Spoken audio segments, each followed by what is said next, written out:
We finally got the Morimoto 2-Stroke 3.0 H11 in.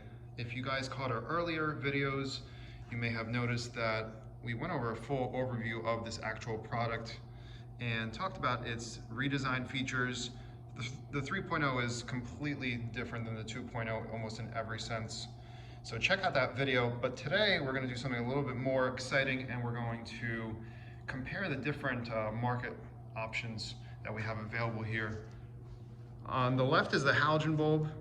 Second one in is the Morimoto 2-Stroke 3.0. We got the S-V.4 by Headlight Revolution and the Gtr Ultra 2 bulb.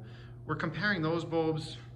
We don't have access to unlimited bulbs. We're using those bulbs for one purpose, because those are very, very strong and people really seem to like them. So they're very popular. Those are probably the two best sellers right now, the S-V.4 and the Gtr Ultra 2, for a variety of reasons. However, it's important to note that there is no one-size-fits-all approach when it comes to LED headlights, headlight bulb replacements. And it's, there's a lot of different reasons why you might choose one bulb over the other. So if anything, check with us if you're not sure. We're also going to be testing in a projector after we're done showing you guys this setup right here. This is a Subaru Forester from 2015. We're using it for the reflector for the low beam right now. It's actually fixed to the table, so that way we have no movement and less inconsistencies, of course. And this is a halogen H11 projector. It's a coil projector found in a lot of Toyota applications and I believe some Lexus applications. Before we go any further, it's a good time to mention that these LED bulb replacements are not compliant and they aren't suitable as a halogen bulb replacement. However, you can use them in your fog lights. Now, we are going to be doing the test regardless, and we're going to show you how those perform. We're actually going to fire up the halogen in the Subaru, and we're going to analyze the beam pattern first.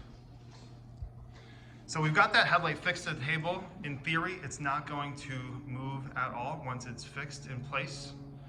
And you can take a look at the beam distribution. There is a little bit of light above the cutoff. And we're going to take a Lux reading and just kind of analyze the beam pattern. We've got the Lux meter in a different location right now, so it's a little bit harder to see.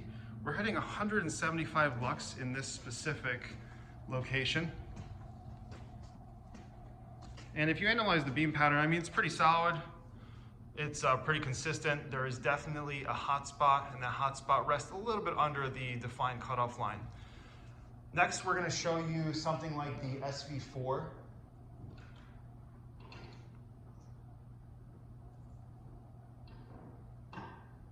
And the S-V.4 is a CAN bus friendly bulb. It's got a retail price point of $175. You can see intensity is definitely increased, but the consistency of the beam pattern is definitely not as smooth. Distribution of the light is not as smooth. We're definitely expecting to see some pretty high numbers as far as what changed here, but we're hitting about at 380 Lux. But you can see there's definitely a lot more light above the cutoff. So now we're going to go on to the Gtr Ultra 2 and see how that changes things.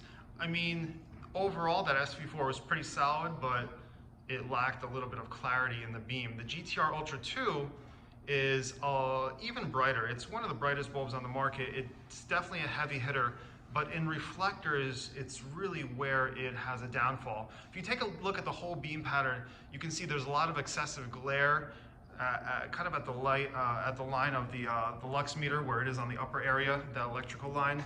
And even then, the whole beam pattern sort of raised up a few inches, if you guys can tell. So it's not totally uncommon to see you putting in LED bulbs in your low beams, and the whole beam sort of raises.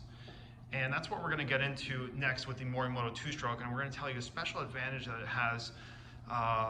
So we're going to throw that in right now. Actually, let's get a Lux Test Reading, I'm sorry. So, sorry, got caught up analyzing the beam pattern. And as far as a Lux rating, you can see this is a serious bulb here. It's hitting about 700 Lux.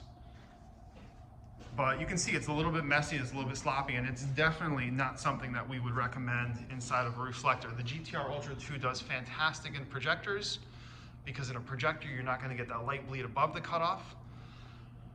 But when it comes to a reflector, it's certainly not recommended. Now, this is the Morimoto 2-Stroke 3.0. You can see we've got that clarity and definition back, the consistency is really solid, and the whole hotspot, the area has increased to the left and the right, not only in the center. And this is hitting about 495 lux. So this is a really, really solid upgrade. And you can see the level, the height of the beam pattern has not changed.